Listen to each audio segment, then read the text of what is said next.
Bonjour à tous et bienvenue. Aujourd'hui, je souhaitais répondre à une question que j'ai récemment reçue à propos de l'échelle de Bovis.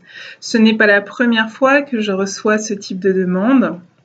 Souvent, on me demande quel est mon avis sur l'échelle de Bovis, qu'est-ce que j'en pense, est-ce que je l'utilise, est-ce qu'il faut l'utiliser, comment ça marche, etc. Et toujours, j'apporte la même question.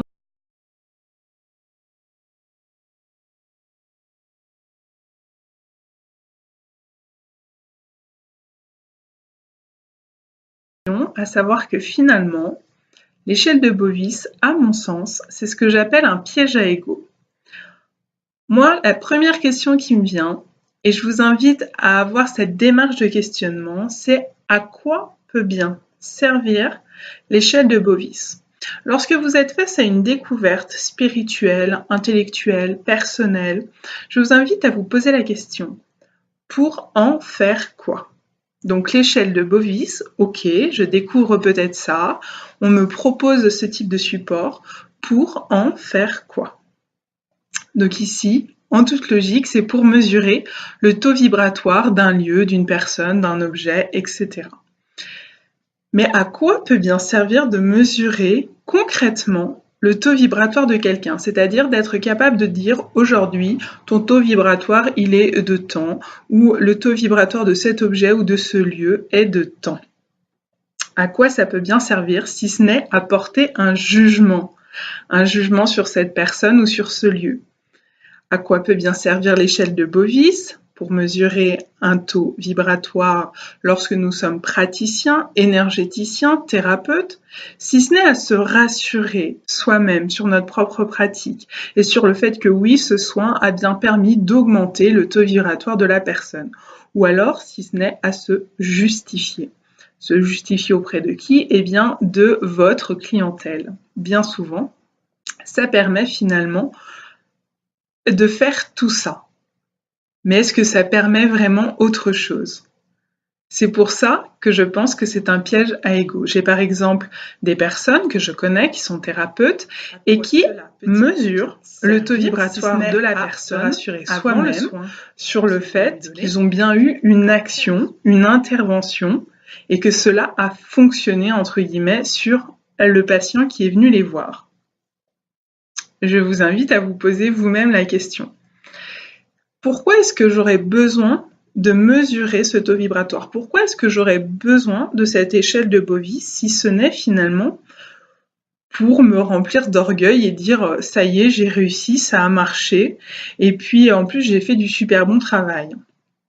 Alors, je vais expliquer la différence entre orgueil et ego. Ego, pour moi, dans ma façon de penser les choses, l'ego rassemble nos peurs, nos croyances, nos blessures et nos conditionnements.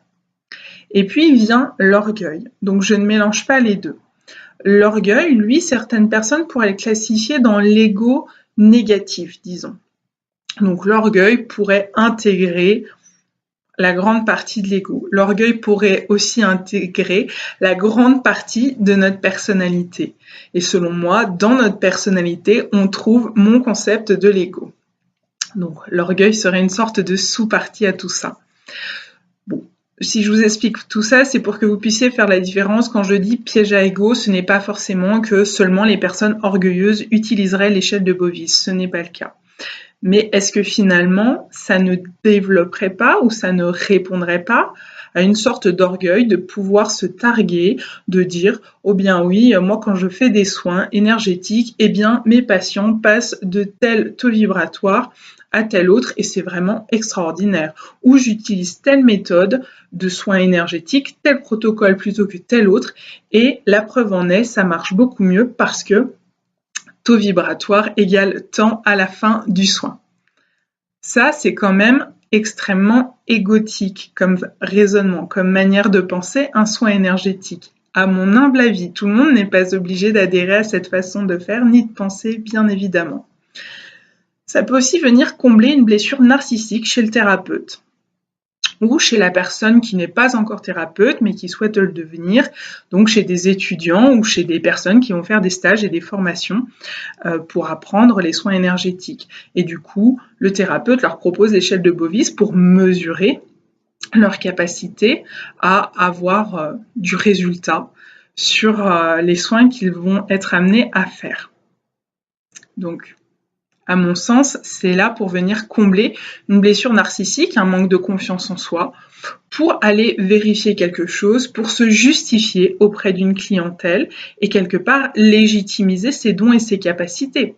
Certains thérapeutes qui proposent des formations et des stages de médecine énergétique et qui utilisent l'échelle de Bovis ou d'autres appareils de mesure viennent par là dire regardez, au début du stage, vous en étiez là, maintenant vous en êtes là. Donc à la fois, ça vient légitimer le travail du thérapeute ou du formateur en disant je vous ai bien appris quelque chose, il y a vraiment une amélioration chez vous dans vos dons, dans votre capacité.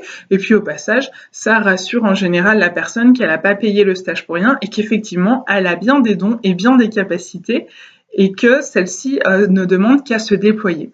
Donc finalement, ça rassure tout le monde. Mais surtout, ça rassure sur le plan narcissique. Ça vient combler une faille narcissique à cet endroit-là. Ça permet de rassurer la clientèle, sauf que si on a besoin de ça, moi je pose la question, quel est le type de relation qu'on a avec ces patients, ces consultants? Quelle relation? Ne serait-ce pas une relation de confiance plutôt qu'il s'agirait de nouer? Plutôt qu'une relation faite de justification au travers un outil X ou Y, peu importe, mais qui va permettre de mesurer quelque chose.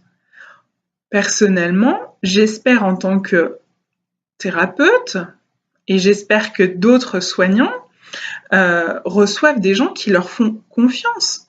Et si le lien de confiance ne peut pas s'instaurer, et cela fonctionne dans les deux sens, c'est-à-dire que moi, en tant que thérapeute, j'ai besoin de ressentir que la personne qui me consulte me fait confiance, a foi en moi, en mes capacités, me laisse faire parce qu'elle pense qu'effectivement, pour X ou Y raison, je suis en résonance avec elle. Soit elle me fait confiance, soit elle se rend compte que notre rencontre, justement, est une synchronicité.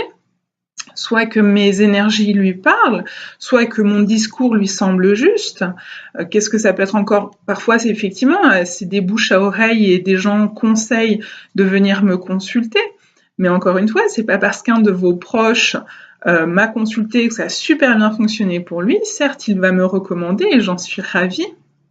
Mais la personne qui vient me consulter par ouï-dire, par bouche à oreille, peut, elle, tout simplement, ne pas du tout adhérer à mon fonctionnement ou ça peut ne pas lui convenir. Mais au final, ce qui compte à la base, au départ, c'est que cette personne me fasse confiance, quelle qu'en soit la raison. Et pour moi, c'est là-dessus que se base mon métier en tant qu'énergéticien. Bien évidemment, on travaille avec des mondes subtils, en tant que médium comme en tant qu'énergéticienne.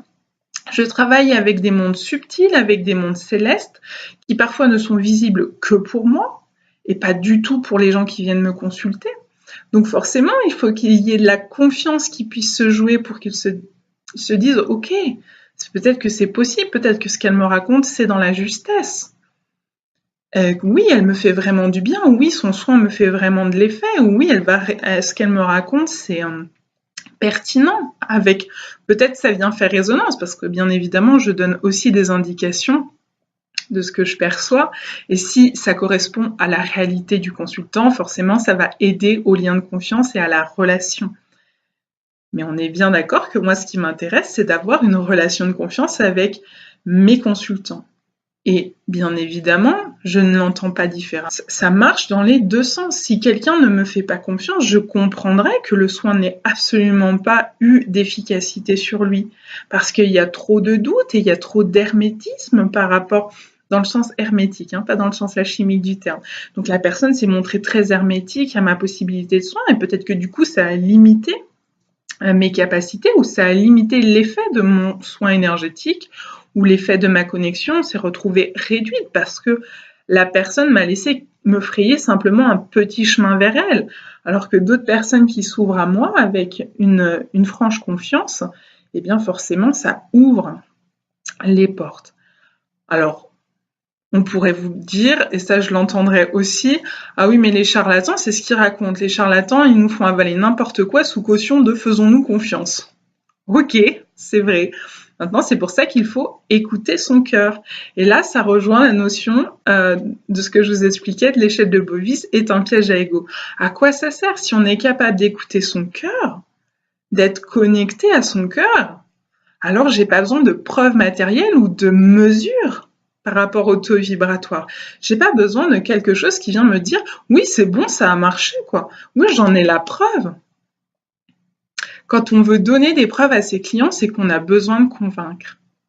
Quand on veut se donner la preuve à soi-même en utilisant soi-même l'échelle de Bovis pour vérifier que oui on a des capacités ou que oui on est appelé à faire des soins, du magnétisme ou que sais-je encore, sur les plantes, sur les animaux, sur les personnes, sur les lieux, et qu'on veut vérifier qu'il se passe bien quelque chose, donc on a des capacités, certains vont choisir de se tourner vers une mesure, vers quelque chose de très rationnel, vers quelque chose de très lisible, donc une échelle de Bovis. Mais là, vous venez mettre du mental et vous vous coupez de votre cœur, de votre connexion au cœur. Comme je l'explique dans mes voyances, ce qui m'importe moi, c'est que la personne pose la question avec son cœur. La connexion se fait tellement plus facilement entre deux personnes, de cœur à cœur, d'âme à âme. Le mental vient mettre du brouillard dans tout ça. Et lorsqu'on met de la mesure physique, palpable, touchable, souvent ça a tendance à venir ajouter du mental, à venir ajouter de l'ego parfois, et puis à venir poser une forme de conditionnement. Je rappelle que l'échelle de Bovis, c'est quand même des chiffres, il y a quand même un cadre qui dit là c'est bien, là c'est pas bien. Plus le chiffre est haut, mieux c'est, plus le chiffre est bas, moins bien c'est. Mais qu'est-ce qu'on va faire avec ce jugement de valeur? Moi, ce qui m'intéresse, c'est ça, c'est au final, si c'est pour se rassurer soi-même sur ses dons, rassurer notre client en disant, ou notre consultant, oh ben regardez, je vous ai bien soigné, c'est génial, il s'est passé un truc. Moi, je vois pas l'intérêt. Ce qui, moi, me semble l'essentiel dans l'histoire, c'est plutôt, ok, si vous avez un taux vibratoire bas, que vous le savez, que vous le sentez, ou que ce soit quelqu'un qui vous l'ait dit, ou même que ce soit le thérapeute que vous avez consulté, l'énergéticien qui vous l'a exprimé. Ce qui compte ne serait-ce pas plutôt de dire, et maintenant, on en fait quoi de ces informations? Est-ce qu'on ne peut pas trouver à quel endroit ça pêche? Qu'est-ce qui, dans vos habitudes de vie, dans vos consommations alimentaires ou autre chose, ou tout simplement dans votre comportement, ou dans les relations que vous entretenez, ou dans le mode de vie que vous avez, fait que votre taux vibratoire finit plombé? Moi, c'est ce qui m'intéresse au plus lorsque je fais un soin ou lorsque je reçois des demandes de soins. Et mais effectivement, les personnes qui me consultent ne repartent pas avec des chiffres en disant « Regardez, c'est super, je vous ai augmenté votre taux vibratoire de temps ». Car finalement, ça ne reste visible ou compréhensible que pour la personne qui utilise l'échelle de Bovis. Et c'est quelque chose quand même, c'est une invention très humaine, très terrienne, pour, on va dire, mettre un cadre à quelque chose qui reste inexplicable, impalpable, incalculable. Le taux vibratoire, par essence, j'ai envie de dire, c'est mouvant, c'est quelque chose, c'est une énergie subtile. Et est-ce que ce qui est subtil, on peut venir l'enfermer dans un cadre terrien, terrestre, mental? Le propre de la subtilité, c'est justement d'être mouvant et d'être changeant, et puis d'être léger et souvent invisible pour les yeux et plus visible pour votre troisième œil ou pour des capacités qui relèveraient de vos capacités divines ou donc d'une vision divine. Donc voilà ce qui me semble dans le bien fondé de cette question autour de l'échelle de Bovis. Quel est le but? Pourquoi faire? Ou pour en faire quoi? C'est juste s'abreuver d'informations et puis on n'en fait rien. Donc la question de fond que je vous invite à vous poser, c'est pour en faire quoi? Est-ce que ça va répondre ou est-ce que c'est pour répondre à une peur, à une blessure, à un ego trop présent?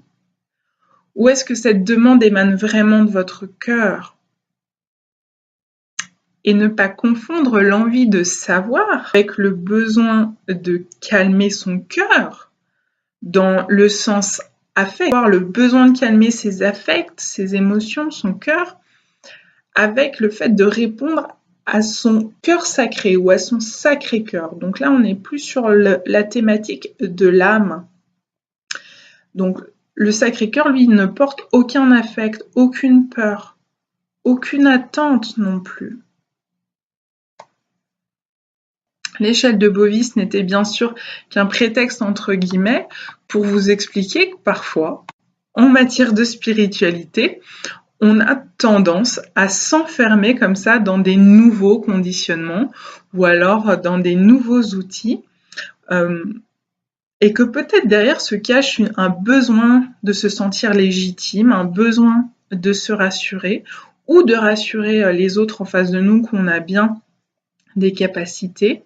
Est-ce que finalement, il serait pas plus juste et peut-être plus intéressant plutôt que d'utiliser ce type d'outils ou de chercher à être dans des choses rationnelles, cadrées, cadrantes, mesurantes, codifiantes, pourquoi ne pas plutôt passer tout ce temps-là à chercher à développer sa connexion avec son cœur, développer cette intime conviction intuitive en nous, développer votre relation à votre guide intérieur.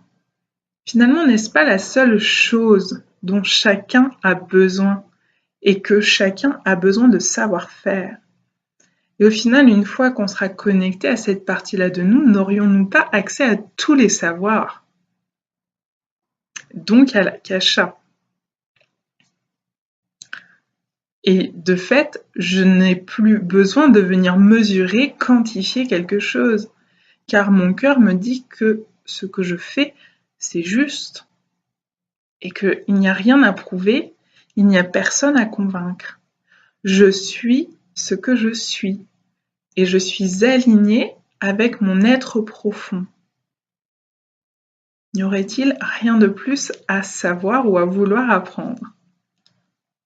Est-ce que ce n'est pas finalement l'un des buts de nos incarnations? À vous d'y réfléchir. À bientôt!